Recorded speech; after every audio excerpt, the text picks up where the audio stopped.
선순위 점유자에 관해서 한번 이야기를 드리려고 합니다. 선순위 점유자 경매 물건, 낙찰 받는다면 큰 수익을 얻을 수 있는 그런 물건들입니다. 어떻게 분석하는지 한번 보도록 할게요. 2023타경 1153호 사건이에요. 서구 내동에 있는 맑은 아침 아파트 2층 물건입니다. 감정 가격은 4억인데 한번 유찰돼서 최저가 2억 8천에 시작되는 물건이었어요. 여기 보시면 아시겠지만 단독 입찰로 낙찰이 됐습니다. 2억 9,238만 9천 원에 낙찰이 됐는데, 이 물건에서는 이렇게 단독으로 들어올 수밖에 없었던 이유가 있어요. 그 이유가 뭐냐면 선순위 점유자가 있었다라는 거예요. 그 선순위 점유자가 분석이 잘 안 되면 들어올 수가 없거든요. 여기서도 마찬가지입니다. 근데 의외로 그렇게 어려운 물건은 아니었는데 많은 분들이 그 선순위 점유자 때문에 좀 고민을 하신 것 같아요. 84 타입이고요. 요 소유자 채무자를 보니까 안 씨라는 분이 계세요. 그리고 채권자가 신 씨라는 분과 그리고 외 하나라고 되어 있어요. 외 하나는 이제 농협은행입니다. 은행이고, 이제 매수인은 이제 김 누구라고 되어 있는데, 이렇게 지금 진행이 되는 사건입니다. 요거를 좀 자세히 한번 보도록 할게요.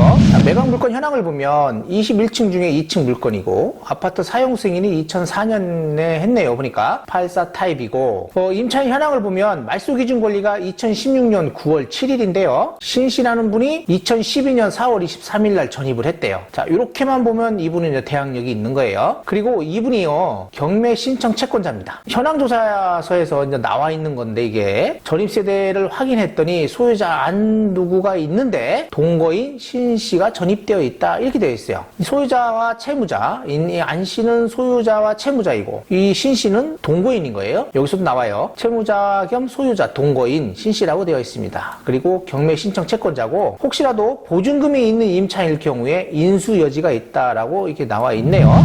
임차인 현황 신 씨 금방 봤던 건데요. 등기부 현황과 같이 보면요, 2016년 9월 7일 소유권 이전을 가져오셨어요. 이 지금 현재 소유자가요. 근데 요거를 이제 등기부를 자세히 보시면 아시겠지만은 요 앞에 요 안 씨의 부모님이 계셔요. 부모님이 이제 어머님이겠죠. 보면 어머님이 계시는데 이제 김 씨였어요. 김 씨라는 분이 이 안 씨한테 소유권을 넘겨줍니다. 근데 그때 당시에 이 신 씨도 여기에 같이 살고 있었던 거예요. 안 씨는 제가 볼 때는 전 소유자의 아들이고요. 이 신 씨는 이 안 씨의 부인이었던 것 같아요. 그렇게 유추해 볼 수 있고요. 2010년 9월 7일 근저당이라고 되어 있어요. 은행에서 이제 근저당 설정을 했는데 증여를 받아오면서 대출을 받은 거예요. 그러면서 등기부 이제 원본을 보시면 아시겠지만은 요때 김 씨라는 분, 어머니죠. 어머님 분이 보니까 가압류가 걸려 있고 막 그러더라고요. 그때 당시에. 그리고 또 경매가 들어오려고 했었어요. 그러다 보니까 아들한테 증여를 하고 아들분이 대출을 받아가지고 다 상환을 하고 본인이 가지고 오신 거예요. 그리고 그 이후에 보니까 2023년 11월 달에 신 씨가 이렇게 경매 신청을 했네요. 강제 경매. 그런데 이 경매 신청할 때 뭘로 경매 신청했는지가 나오질 않아요. 근데 제가 볼 때는 이분이 요렇게 요 이후에 요 안 씨라는 분하고 이혼을 하신 것 같아요. 이제 이혼을 하시면서 이 재산에 대해서 이제 분할을 했겠죠. 하면서 공증을 받아놓은 거에 있다든지 아니면 그 가정법원에서 판결을 받아놓은 게 있는 것 같아요. 그래서 그걸 근거로 해가지고 경매 신청을 한 것 같습니다. 1억 2천이면 그 당시 아파트 가격 2억 한 5천 정도가 됐더라고요. 그 가격의 절반 정도 손에서 이분이 청구 금액이 있었던 것 같아요. 그리고 나서 은행 경매 신청이 됐습니다. 중복 경매 신청이 있는 사건이고요. 여기 보시면 알겠지만 2024년 7월 달에요. 이 소유자 채무자한테 보니까 검찰청에서 가압류 결정문이 있어요. 그러다 보니까 소유자와 채무자의 와이프가 경매 신청을 한 것 같고요. 또 은행에 이제 이자를 납부해야 되는데 이자를 납부를 안 하겠죠. 왜냐하면 검찰청에서 이렇게 압류 같은 게 있으니까 이자를 납부하지 않은 것 같아요. 그러다 보니까 은행도 또 경매 신청을 했습니다. 그리고 또 하나 중요한 거, 송달 내역에 보시면 요 안 씨가 경매 개시 결정 송달을 받았어요. 그리고 임차인 신 씨라는 분도 송달을 받았습니다. 자, 요거를 좀 주의 깊게 봐야 돼요. 전입세대 확인서를 확인해 봤더니 여기에 세대주 안 씨라는 분이 2012년 12월 26일 날 전입 신고를 하셨고, 최초 전입자 2012년 4월 23일이라고 되어 있거든요. 이 신 씨라는 분이 2012년 4월 23일이에요. 동거인인데. 그래서 이분이 먼저 전입이 됐고 이후에 이 안 씨라는 분이 들어오면서 세대주로 등록이 된 걸로 판단이 됩니다. 자, 그리고 요게 이제 송달래요. 아까 보면 경매 개시 결정 정보 송달을 했는데 도달이 됐다고 했어요. 근데 그때 당시에 이 임차인에 관한 사항들은 신 씨 본인이 전달을 받았고요. 이 소유자 채무자한테 온 개시 결정 정보는요, 이 신 씨가 받았어요. 그러면서 그 우체부한테 뭐라고 이야기를 했냐면 동거인이라고 이야기하면서 배우자 배우자라고 한 겁니다. 그러니까 이분은 둘은 배우자다라는 것을 알 수 있고 지금 상황에는 이혼을 하지 않았냐라고 생각이 되는 겁니다. 그리고 현재 매매 대금을 보면 최근에 거래된 게 2층이 한 3억 9천 정도가 거래가 됐고요. 1층이 한 3억 6천 거래가 됐어요. 근데 현재 여기 낙찰 가격은 2억 9천대예요. 그렇다면요, 현재 낙찰 받으신 분은요, 한 6천만 원 정도를 뭐 시세보다 저렴하게 샀다라고 생각하시면 될 것 같아요. 적게 6천이고 좀 많게는 한 1억 정도 가까이 되지 않겠냐. 한 8천 정도? 한 6천. 하여튼 6천에서 8천 정도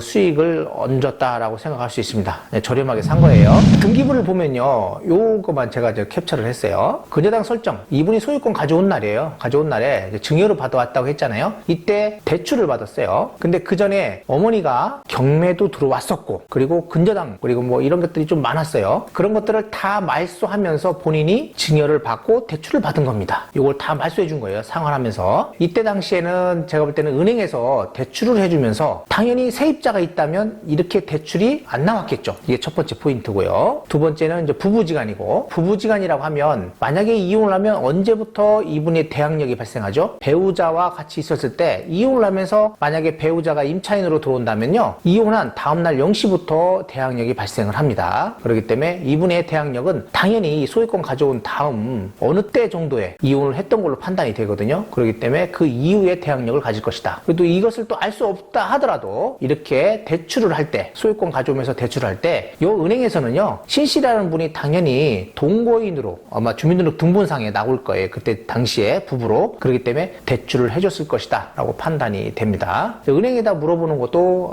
하나의 이제 좋은 방법이기도 합니다. 은행에 전화하면 어차피 경매 신청 채권자고 하니까 두 분이 그 당시에 배우자였나요? 라고 물어본다든지, 아니면 무상 임차인인가요? 뭐 이렇게 물어본다든지, 아니면 확인서를 받아놓은 곳이 있는지, 이런 것들을 물어보시면 아마 네 아니요 정도로 이야기를 해줄 겁니다. 왜냐면 요즘 개인정보 때문에 그렇게 자세한 사항들은 알려주지 않고 있어요.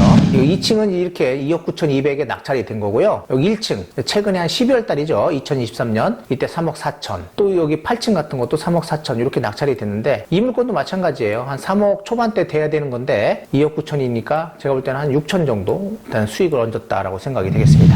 매각 물건 명세서를 보면요, 여기 말소 기준 권리죠. 이게 2016년 9월 7일 근저당 신씨라는 분 있는데 2012년 4월 23일. 근데 요거는 이때 당시에는 제가 볼 때는 부부지간이었다라고 생각이 되는 거고요. 신씨라는 분이 이제 신청 채권자, 경매 신청 채권자고 채무자와 소유자의 동거인이다라고 되어 있어요. 그리고 다른 사항들은 없습니다. 만약에 여기서 이분이 임차인, 진정한 임차인이다 여겨지면 여기에 인수여지라는 것이 나올 수가 있겠죠. 근데 그런 것들이 표기가 안 됐다라는 거는 등본상 그때 당시에 이분들이 부부지간이 아니었겠냐라고 판단을 하는 거고요. 이 사건은요, 이제 어머니죠. 어머니 쪽에서 이제 갖고 계실 때 경매 사건이 들어왔던 사건인 거예요. 이게 똑같은 물건입니다. 근데 이 날짜를 보니까 2016년 3월 달이었어요. 그리고 배당 요구 종결이 2016년 6월 달이었거든요. 근데 소유자가 소유권을 가져온 게 2016년 9월인가 그러죠. 그리고 6월 9일 날 치하를 시켰단 말이죠. 6월 9일 날 한번 볼까요? 6월 9일, 9월 7일이잖아요. 그러면서 이제 치하를 시키면서 그때 이제 다 상환을 한 거예요. 이제 9월 달에 받아오면서 소유자가 이제 상환을 했다라고 보시면 돼요. 요거 있는 것들을 다 상환한 거예요. 카드 회사, 뭐 은행 이런 것들을 전부 상환한 걸로 보여집니다. 자, 여기서 보면 요게 임차인에 대한 내용이 없죠. 예, 임차인에 관한 내용은 아무것도 없습니다. 그렇기 때문에 그때 당시에도 여기 신씨라는 분은 배우자로 있었다라고 판단할 수 있고요. 아들분이 이제 안씨라는 분이 소유권을 가져올 때 만약에 신씨가 이혼을 했다면, 이혼을 하고 동거인으로 되어 있다든지 아니면 임대차가 있었다면 대출을 해주지 않았을 것이다 라고 생각하시면 됩니다.